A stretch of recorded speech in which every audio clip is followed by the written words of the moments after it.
You don't remember how you got here, but you're already inside. The air is thick, warm, heavy, like old wood soaked with moisture and sweat.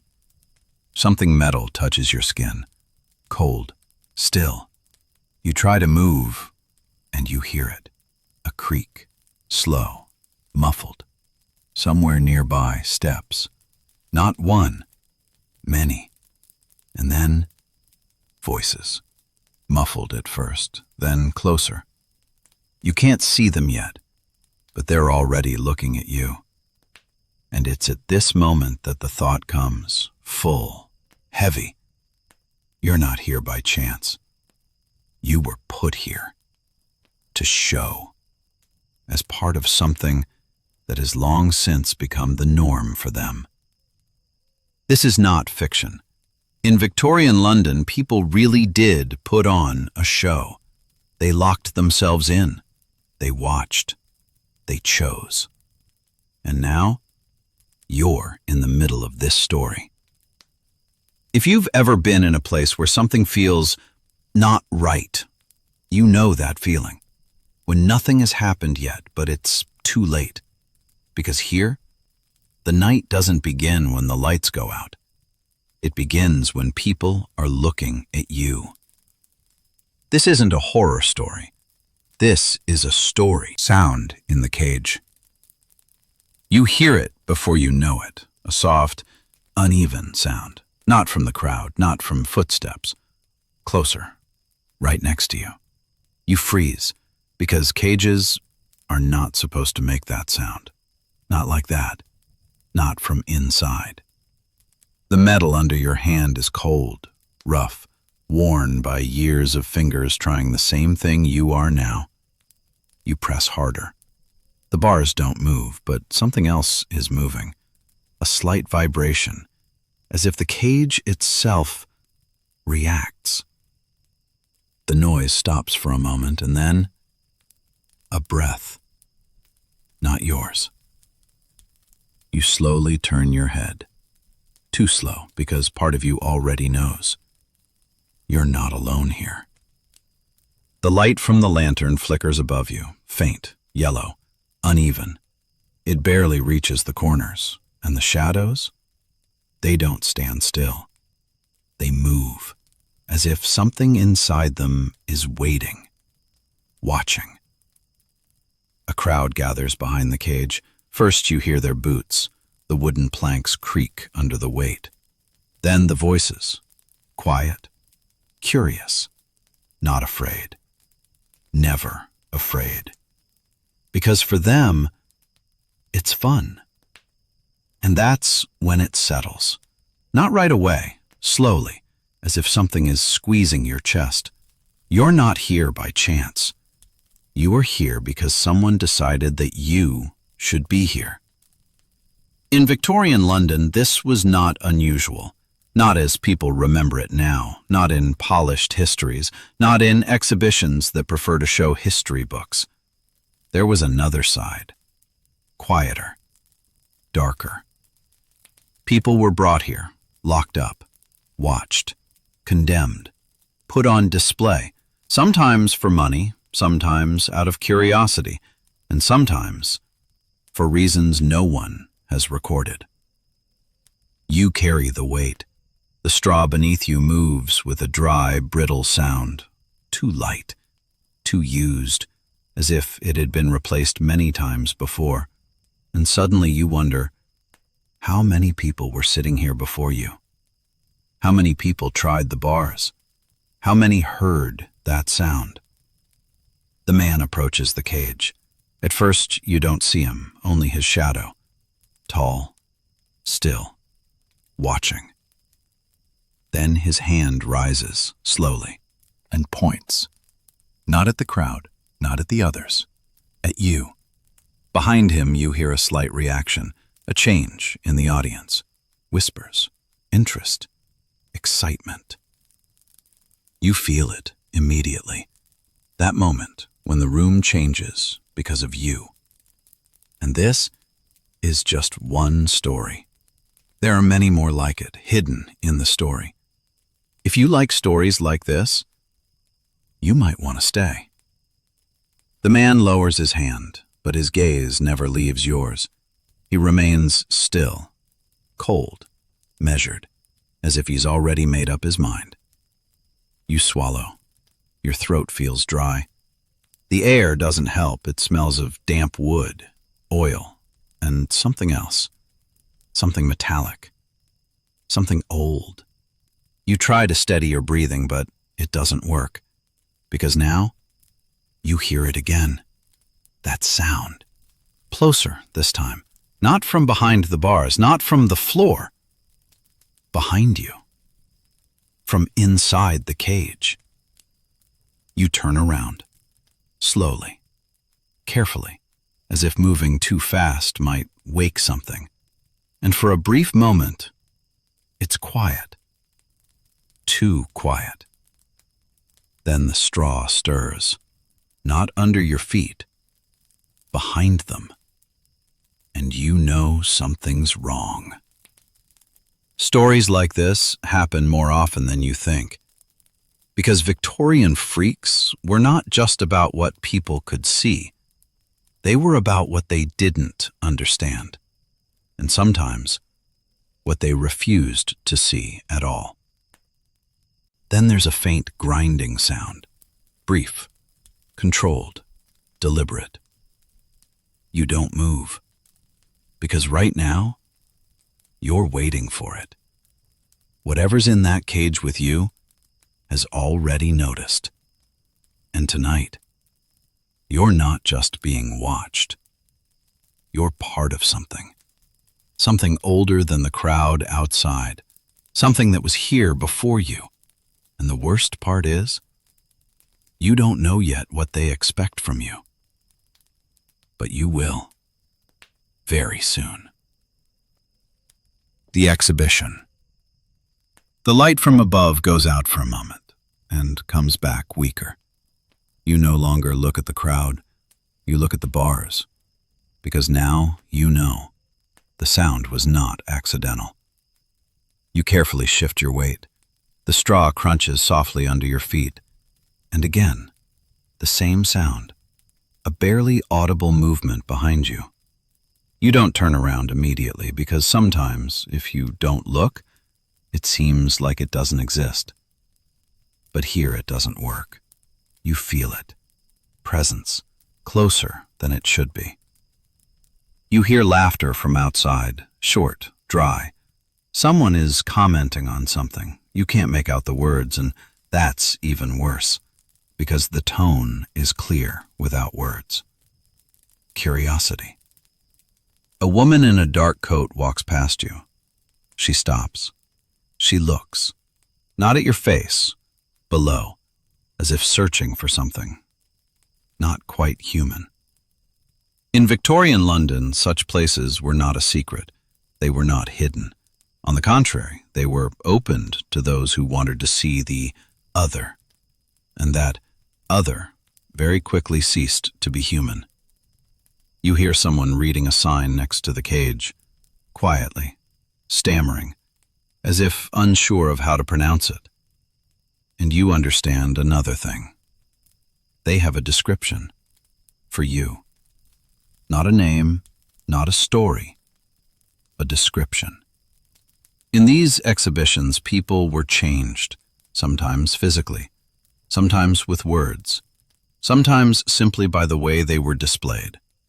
Doctors wrote reports, promoters made up stories, newspapers added details, and very quickly the truth disappeared. All that was left was the show. You swallow. The saliva seems thick, unpleasant. The air doesn't move. And suddenly you think, if they see you as something else, can you remain yourself? The same man in the hat comes into view again. He's closer. Now you see his face. Dry, old. His eyes are attentive but cold. He takes his time. Such people take their time because they know the time here is theirs. His hand rises, slowly, and points again at you. Now you see the crowd's reaction. Someone leans closer. Someone rises on their toes. Someone smiles. And at that moment, something changes. Not in them, in you. You are no longer an observer. You are the event. And now, you realize something is wrong. You take a step back. The straw moves again, and this time, not just under you.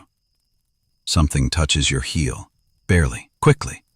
You turn around sharply. Nothing, just a dark corner of the cage, and straw. Too much straw. In places like these, it's not just for the floor. It hides. Sometimes dirt, sometimes footprints, sometimes something else. You slowly lower yourself. Your hand touches the floor. Warm. This is wrong. The straw shouldn't be warm. You freeze, and then you remember one thing. In some exhibitions, people were kept together, not for company, for effect. You hear that sound again, this time closer, and now you understand it's not the cage moving, it's someone inside it. Stories like this happened more often than you think. There are almost no names left in the documents of that time, but there are descriptions. Subject reacts to proximity. Subject shows signs of distress. Subject may not be alone. The latter is rare, but when it does occur, it is not explained. You run your hand through the straw, slowly, carefully, and something inside you already knows. You are not looking for a way out now. You are looking for an answer. Another sound. This time, breathing. Not yours. And it is not at a distance. It is right behind your back. Tonight, you are the one inside the cage. You do not turn around, because now you understand, if you see this, everything will change. And maybe that is exactly what they are waiting for. How people were turned into exhibits. You still don't turn around. The breathing behind you is becoming even, as if something is getting used to your presence. You slowly rise. Playing in front of you is the only thing that seems real, solid, unmoving. You grab them tighter. Your fingers turn white. The metal is cold. But now, it's the only thing that separates you from the crowd and from what's behind you. A voice is heard from outside, the same man in the hat. Now he speaks louder, as if for everyone. The words are not clear, but the tone is familiar, demonstrative. He is talking, and you understand. He is talking about you. In Victorian shows, this was common practice. Every exhibit had a story, but this story was true. It was created, rewritten, embellished. Sometimes a person was presented as a miracle of nature, sometimes as a scientific accident, sometimes as something dangerous. You hear individual words: unusual, rare, disease, and something inside you contracts. You don't know what exactly he's saying, but you know it's not you. In such places, people didn't lose themselves immediately. First, the name, then the story, and after that, the right to be someone else. You feel movement behind you again. This time, it's longer, as if someone is moving through the straw, slowly, deliberately. You squeeze the lever harder. You don't turn around, because now you understand another thing. If it's another person, why isn't he talking? Outside, the crowd reacts. Laughter, short exclamations. Someone claps. And then the man takes a step closer. Now you can hear him clearly. Watch carefully. Behavior changes under pressure. You freeze. Behavior changes. This isn't just a show. It's observed. In the 19th century, the line between science and entertainment was blurred. Doctors, anatomists, collectors, they didn't just come here to watch. They studied. Sometimes they wrote down. Sometimes they intervened. Sometimes they created conditions to see what would happen. You feel a chill down your spine. What exactly do they want to see now? Movement again. Your time. Closer. You can't stand it. Half of your body is already turning, and then you stop because you hear a sound, not in accordance, under you. The straw moves again, but now you know for sure there is something there. And it doesn't just lie there. It moves with you. Similar stories happened more often than you think. In some cases, the cages weren't empty, at least not completely. Sometimes more than one person was put there. Sometimes those who no longer reacted. Sometimes those who reacted too strangely. But the worst thing was something else. You lower your hand completely. The straw rustles. You push it aside, and you find something solid. Not metal, not wood. Something different. The shape is uneven. Warm. You freeze. It's not the floor, and not part of the cage. You jerk your hand away abruptly. Your heart beats faster, too fast, and at that moment, or you hear a sound. Short, as if someone swallowed air. Today, you're not the only one in this cage. You no longer doubt. Someone is there, and he knows that you've understood. Outside, the man falls silent for a moment, as if waiting, and then he says quietly, "Now, look closely." The crowd falls silent, and you understand. They are waiting for the next step, not his, yours. You turn around completely. The darkness in the corner seems thicker, alive, and then something moves. Not quickly, but enough for you to see it. And in that second, you understand this is not just another person. And maybe this is what they came to see. The first display. You don't have time to back away. The darkness in the corner of the cage moves again, slowly, as if choosing when to show itself. The light above flickers and for a moment becomes a little brighter, enough so that you can see the silhouette. Low, compressed, like a body that hasn't been unrolled for a long time. You take a step back. The straw under your feet part, and that sound again, now clearer. Breathing. It's uneven, ragged, alive. You look into the darkness, and it looks back. Someone outside laughs, quietly, with interest. The man in the hat raises his hand, and this time he doesn't point at you. He points inside the cage, at what's behind. The crowd leans closer, and you understand. They know. They didn't just come for you.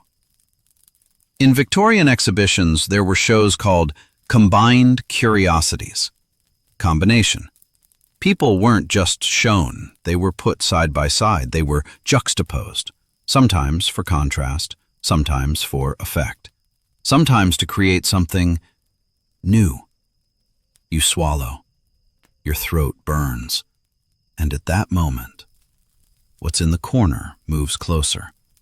The light flickers again, and now you see more. A hand, thin, unnaturally bent. She touches the straw, slowly, as if testing it, as if remembering. You take another step back, and at that moment the crowd freezes. Silence. Brief. Tense. They are waiting for a reaction. Not his. Yours. And now, you realize something is wrong. You look at your hand and you realize another thing. It is too quiet. There is no attempt to escape, no fear, only movement. Slow, controlled, as if this person has been here for a long time. From the outside, the man speaks again, this time calmer. Notice the interaction. You freeze. Interaction. They are not looking at him. They are looking at what is happening between you. Stories like this happened more often than you think. Sometimes in such shows they used people who were called unresponsive, those who hardly reacted, or reacted not like that. And that was what attracted them the most, because it was incomprehensible. And incomprehensible always sells better. You take a slow breath, and at that moment, the hand in the darkness stops completely, as if it heard something, as if it felt something. And then it starts moving straight towards you. Not quickly, but confidently. You don't move because now you understand this is not spontaneous. This is expected. The crowd holds its breath, and just then, the lights go out. For a second, completely. Darkness covers the cage. And in that darkness, you feel a touch on your wrist. Cold. Alive. Tonight, you are part of the demonstration. The light returns. The hand is no longer in the corner. It is closer, much closer. And now you see the face. Partially. The eyes are open, but they are not looking, as if looking through you. You pull your hand away and the crowd reacts. Some laugh, some quietly exclaim, "This is exactly what they were waiting for." Reaction. In some cases, such scenes were planned. People were deliberately left together and waited. What will happen when one of them understands? You retreat to the bars. Your heart beats fast, and suddenly you remember the sound. The first one. The one you heard. It wasn't from outside, and not from behind. It was from below. You look down. The straw moves again, but now you know for sure. This isn't all. And maybe this number is just beginning. Preparation. You don't look away. The face in front of you remains motionless, eyes open, but as if they don't see. The hand that just touched you slowly drops back into the straw as if nothing had happened. Outside, the crowd comes to life again. Whispers, quiet comments. Someone exhales contentedly. For them, this is a moment. For you, it's a beginning. You swallow air, and at that moment you realize another thing. He's not reacting to them. He's reacting to you. The man in the hat takes a step back. His voice is lower now, controlled. Observe how they adapt. You freeze. Adapt. That word doesn't sound right, as if you're not human. People were trained in places like this, not always obvious, not always immediately, but gradually. They were forced to sit for hours, without movement, without light, without a voice, sometimes without a name. Because a name interferes. A name reminds you that you were someone else.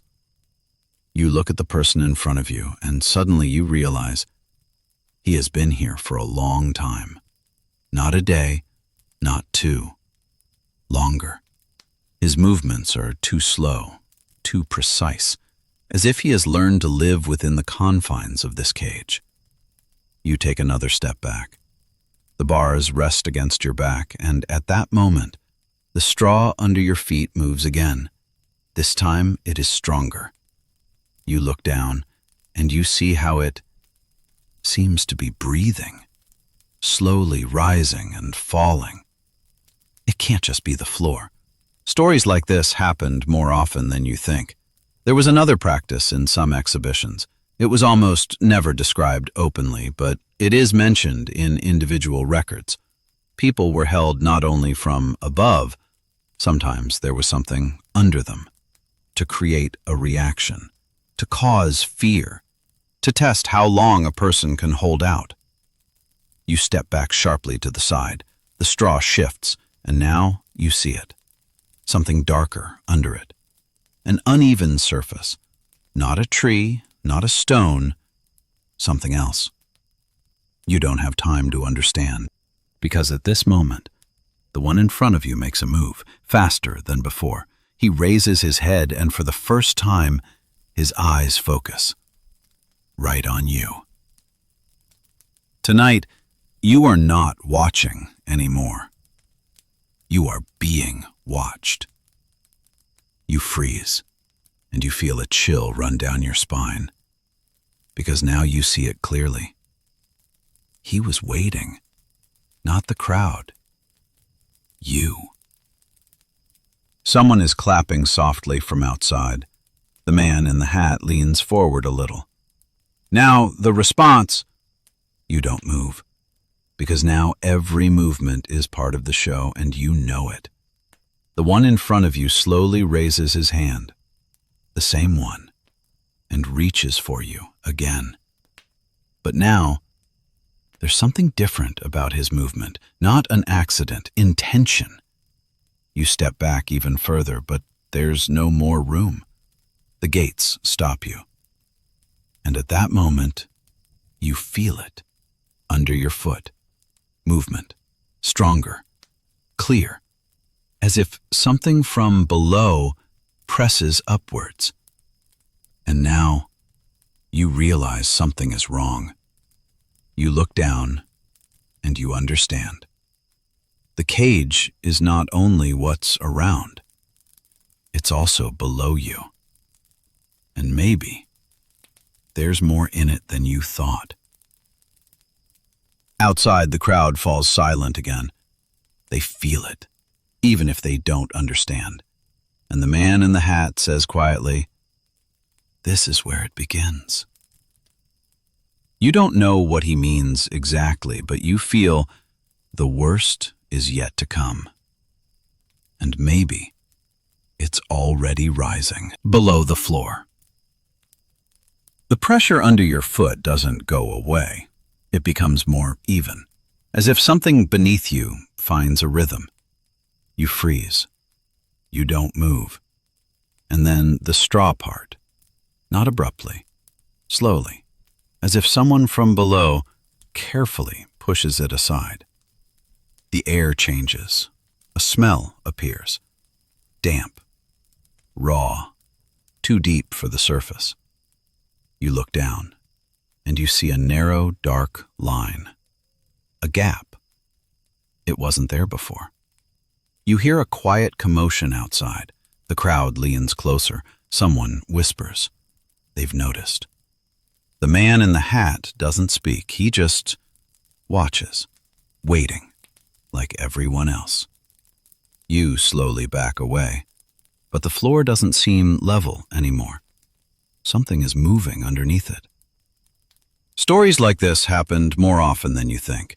In some Victorian exhibitions, there were cavities under the cages. Not always big, not always noticeable, but enough for effect. Sometimes they put mechanisms in there to create movement, sometimes something else, to create a reaction. But there were cases that were almost never recorded. You kneel down, not all the way, carefully. A hand hovers over the crack. Warm air comes out of there. Wrongly warm, like it shouldn't be here. You don't touch it. Not yet. You hear movement behind you. The one in the corner is getting closer. You can feel his presence clearly now. He's closer to you than to the bars. And that changes everything. The exit is no longer ahead. He's behind. And he's busy. Tonight, you are standing above something. You inhale, and you do what you don't want to do. You touch. Your fingers slide along the edge of the crack. Wood, old, worn out. And then you feel movement. From below, right under your hand. You jerk it away sharply. Your heart beats faster, too fast. And at that moment, the crack widens a little, as if something from inside is pressing. The crowd falls silent, completely. The silence becomes thick. And then the man says quietly, "Watch closely." You don't look at him. You look down, because now you know this is not part of the structure. It's something else. And it rises. In 19th century London, there were places where people were kept under the stage. Not for the audience, for training, for replacements, to appear at the right moment. But sometimes they didn't appear when they were supposed to, and not in the way you expected. You look at the crack again. It's no longer narrow, wide enough to see the darkness inside, deep, alive. And then a hand appears from there, slowly. The fingers are thin, dirty. They try to find a foothold. You step back, sharply, and you lean against the bars. From behind, there is movement. The one in the corner is now very close, too close. You are between them, and now you realize something is wrong. The crowd does not scream, does not panic. They watch, with interest, as if it is part of a performance. And then you understand the worst. They think this is supposed to happen. The hand from below rises higher. It clings to the edge and begins to reach up, slowly, persistently, as if it has done this before.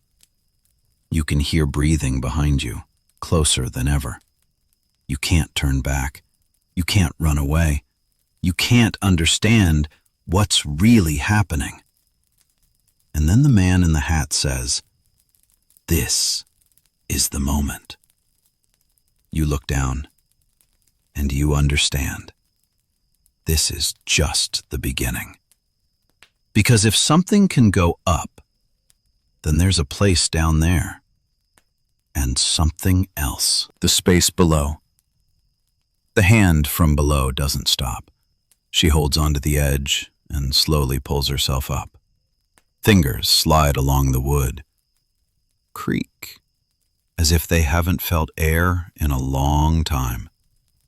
You don't move, because any movement now is a choice, and you don't know which one is worse. Behind you is breathing. In front of you is a hand. Beneath you is something that opens. You are between them.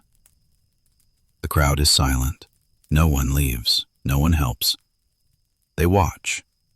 How they watch the show. You swallow. Your throat is dry. And then the crack opens even more. Enough for you to see the darkness deeper. Not just emptiness. Space. Tight but real. You can move there. And this thought comes immediately. How long could someone have been there? Stories like this happened more often than you think. In some places under the stage there were narrow chambers, not for the audience, for those who were not shown immediately. They were kept there, in the dark, without light, sometimes without the possibility of getting up completely, because it was not a place for living. It was a place for waiting. You look down, and suddenly you understand. This hand is not looking for a way out. It knows where it is. It is looking for you. You step back sharply, and immediately you feel movement behind you. The one in the corner touches your back, barely, but that's enough. You freeze, because now you know they work together. Unconsciously, but together. Tonight, you are the space between them. Outside, the man takes a step closer. His voice is quiet, almost calm. Observe the reaction. You don't look at him, because now all that matters is here, in the cage, under the cage, behind. The hand from below rises again. It's already above the knee. And then you see a face, partially, dark, wet, eyes half closed but alive. Too alive. You step back and you lean against the one behind.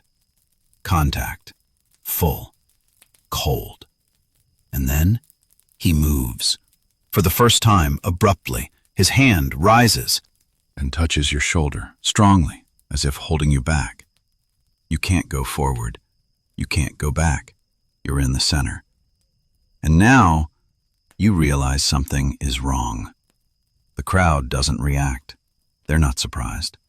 They've been waiting for this. Some records mention cases where people were held in conditions that changed their behavior. Not immediately, gradually. Darkness, tightness, lack of time. It changes reactions, movements, even the way they look. Sometimes people stopped reacting to pain, sometimes to fear. Sometimes they started reacting only to something else, to presence, at the movement, at the person next to you. You look at the face from below and you understand. He is not looking at the exit. He is looking at you. Behind him, the hand squeezes harder, as if not letting you back down, as if holding you in place. And then, the hand from below rises again and touches you. On the shin, cold, a damp feeling. You shudder sharply. The crowd reacts, whispers. Someone laughs quietly. This is exactly what they wanted to see. Reaction, fear, contact, interaction. The man in the hat says quietly, "Now they understand." You don't know who he means, you or them. But you feel this is not the peak yet. This is just a process. The hand from below rises higher. Now it is at the level of your hand. And then it stops, as if waiting for the same. What the crowd is waiting for your next move. And you understand whatever you do, it will become part of the story, which they will tell later. But not to you, and not about you, but about the exhibit. And you are no longer sure that you have not yet become one behind the stage. You no longer think about escape, not now. Now something else is more important, how not to move wrongly. The hand below is frozen. The hand behind is too. It's as if they're both waiting for a signal, not from themselves, from you. You're standing between them. You're not breathing fully. You're not moving. And then you notice a detail. The light. It changes. The lantern above the cage sways a little more, as if someone is controlling it. You hear a soft creaking sound from outside. Not the stage, not the floor, something else. You look up, and you see it. Behind the crowd, barely noticeable, a crack in the wall. Thin, dark, and there is movement. You are not the only one under surveillance. In such places there was another rule. The audience saw only a part, sometimes the smallest. Everything else remained behind the stage. And that's where the main thing happened. In Victorian shows, there were so-called back rooms rooms where the audience did not get to. There they kept those who had not yet been shown, and those who were no longer shown. Sometimes they were changed places. Sometimes they were left. Sometimes they were used differently. Documents rarely describe this directly, but individual testimonies say one thing. Some exhibits disappeared before they were even shown to the public. You look at a crack in the wall, and suddenly you understand. Someone is watching from there, not as a spectator, different, as if assessing, choosing. The hand behind you squeezes tighter, as if reminding you, you are here. The hand below moves again, slowly, rising higher. Now it almost touches your hand. And at this moment, the man in the hat makes a small gesture, barely noticeable, but enough. And everything changes. The hand behind you pulls you back sharply, not much, but enough to upset your balance. The hand below immediately moves forward, faster, this time without a pause, and touches you. Directly, strongly. The crowd reacts, louder, livelier. This is the moment. And now, you realize something is wrong. You are no longer in control of the situation. This is not a reaction. This is a script. Stories like this happened more often than you think. In some performances, the interaction was created intentionally. People were placed in such a way that they influenced each other, physically, psychologically, sometimes without their understanding. It was called a natural response, but it was not natural. It was planned. You try to break free. A hand behind you holds. A hand from below does not let go. And at that moment, you hear another sound. Not next to you, not below you. From the wall. From that crack. Footsteps. Quiet. Controlled. You look there, and for the first time you see a silhouette. Clearly, he is not from the crowd, and not in a cage. He is behind the stage, and looking straight at you. Tonight, you are not the only one being evaluated. You feel something changing inside. Fear becomes different, more precise, colder. This is not just a show. This is a selection. The hand behind weakens, as if letting go. The hand below also stops, for a moment, as if the signal has been received. And then the man in the hat says, "Enough." The crowd makes noise again. Some are disappointed, some are pleased.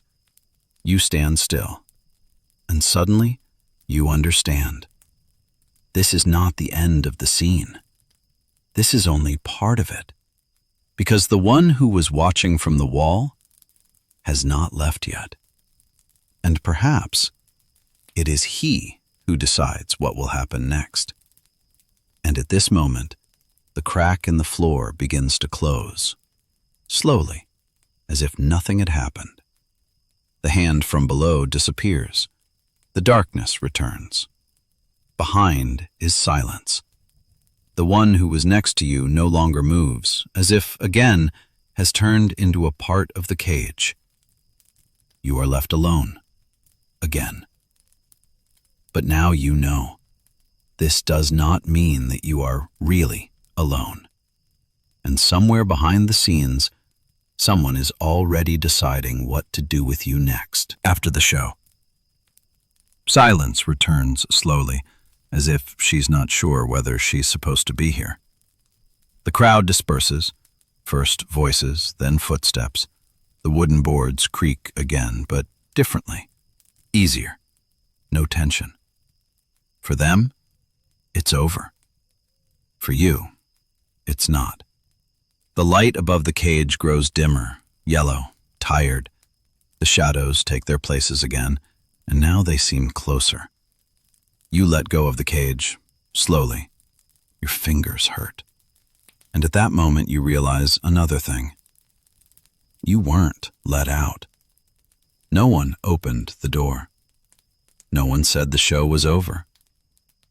You're still here. And now, you realize something is wrong. You look around cautiously. The corner of the cage is dark. The one who was there is not moving again, as if nothing had happened, as if it was not with him. The straw underfoot is smooth, not a single crack, as if the floor had never opened. But you know it was. You feel it in your hands, in your feet, in the air. The smell has not gone away. Damp, deep, as if something is still under the cage. Some descriptions mention that after the performances, people were not taken out immediately. They were left for a certain time to observe what would happen when the audience left, when the light dimmed, when the silence became complete. Sometimes something else happened right then, what wasn't meant for spectators. You take a step, carefully. The straw rustles softly. Nothing moves. But that doesn't calm you down, because now you know. Movement isn't always immediately visible. You hear the sound from the wall again, the same one. Quiet footsteps. You raise your head. The gap is there. And now it's a little wider, enough to see more. The darkness behind it is not empty, it's deep, and there's movement in it. You take another step, not forward, to the side, as if trying to change the angle to see better.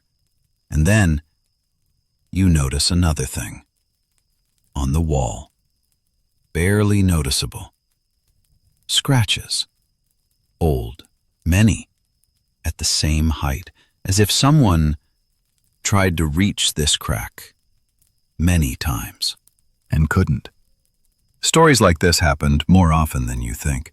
In some places, people didn't come out right after the performances, not because they'd forgotten, but because they were still needed for another part of the process, which almost no one described.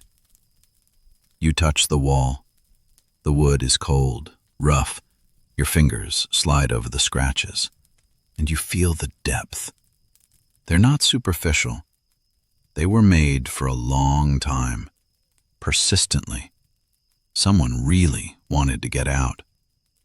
And then, from inside the crack, you hear a sound. Not footsteps, not movement. Voice. Very quiet. So quiet that you're not sure if it's really a voice. You freeze. You listen.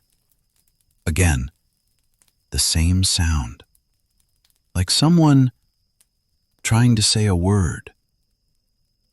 Tonight, you are not alone here. You back away, slowly, because now the fear is different.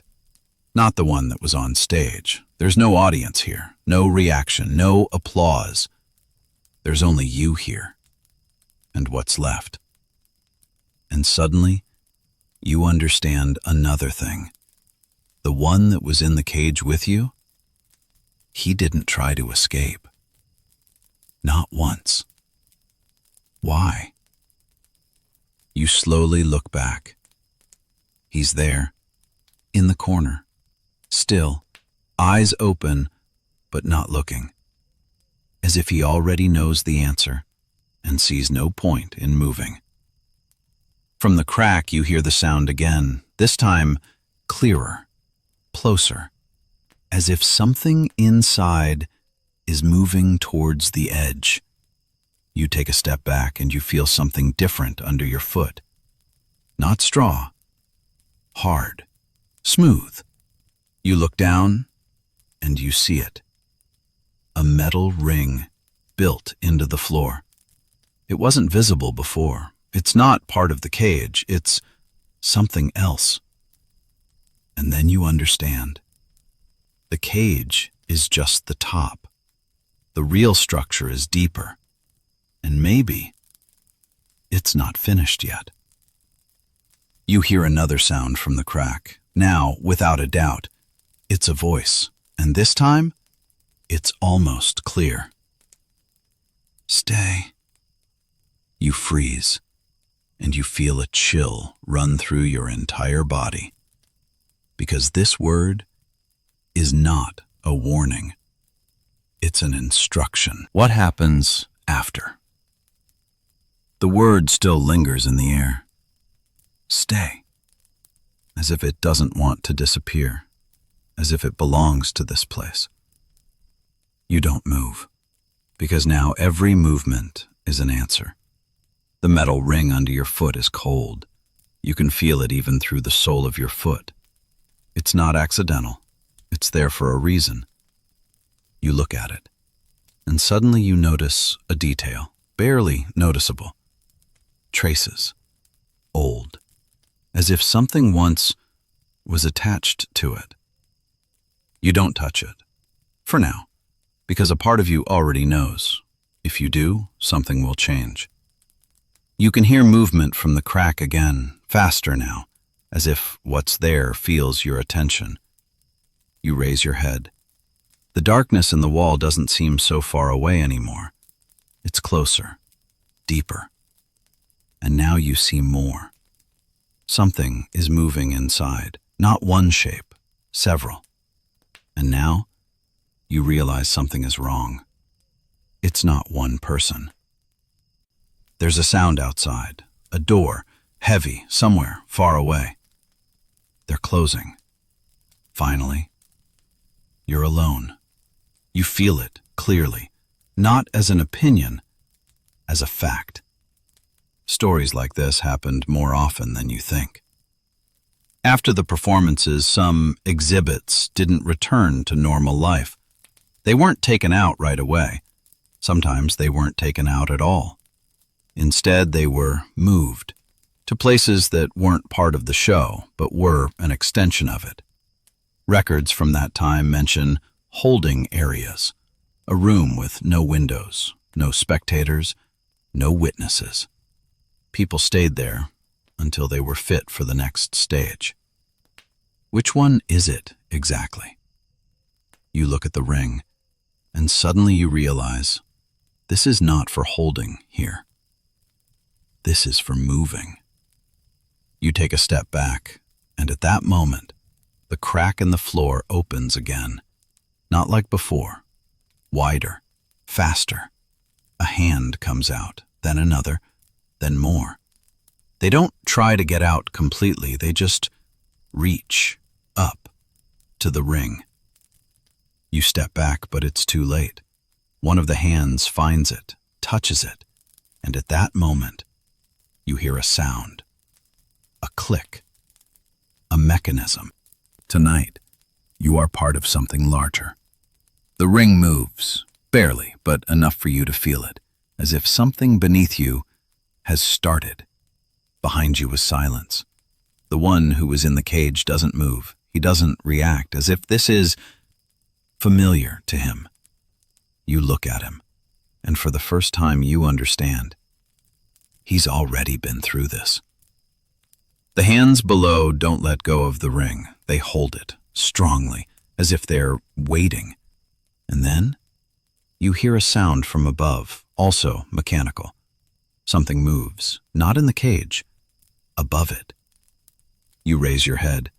The light fluctuates, and you see a barely noticeable structure. A chain. Thin, but strong. It descends, slowly, straight to the ring. And now, you realize something is wrong. You step back further, but nowhere else. Play behind, a void in front, a slit on the side. You are in the center of the mechanism. In some cases, people were moved directly during or after performances, not through the door otherwise, so that the audience wouldn't see, so that the process would remain hidden. You look at the chain. It is almost touching the ring. The hands below move as if they are helping, as if this is their task. And then the chain engages. A short sound, metal on metal, and everything freezes. For a second. It's like the system is testing itself. And then you feel it. A faint movement under your feet. The floor. It's not just standing there. It's getting ready to move. And at that moment, you realize this is not a cage. This is an elevator. And you don't know where it leads. The sound returns. The movement begins almost imperceptibly. First, a slight shift under your feet, as if the floor is just breathing. Then deeper, a creak. The same sound, the one you heard at the very beginning. Now it's not somewhere nearby. It's under you. And you understand. You didn't hear a cage. You heard this. A mechanism. The floor slowly lowers, not abruptly, controlled, as if it's been done many times before. The crowd above disappears. The light recedes, becomes weaker, yellower, and then only darkness. You can no longer see the bars. You can't see the stage, only the cramped space around. And the sound. Deep, metal, repetitive. And now you understand. It was never just a cage. It was part of a system. Stories like this happened more often than you think. In some places, the stages were built over hidden rooms. There were passages under them, cameras, mechanisms. They allowed people to be moved without the audience participating, without witnesses. You feel the floor stop suddenly. Silence returns. But now it is different, thicker, closed. Before you is darkness. Not like the one above. This darkness has depth and volume. You take a step, carefully, and immediately you hear a sound. Not a mechanism, different. Breathing. A few. Tonight, you are not the first to arrive here. You freeze, because now it is obvious.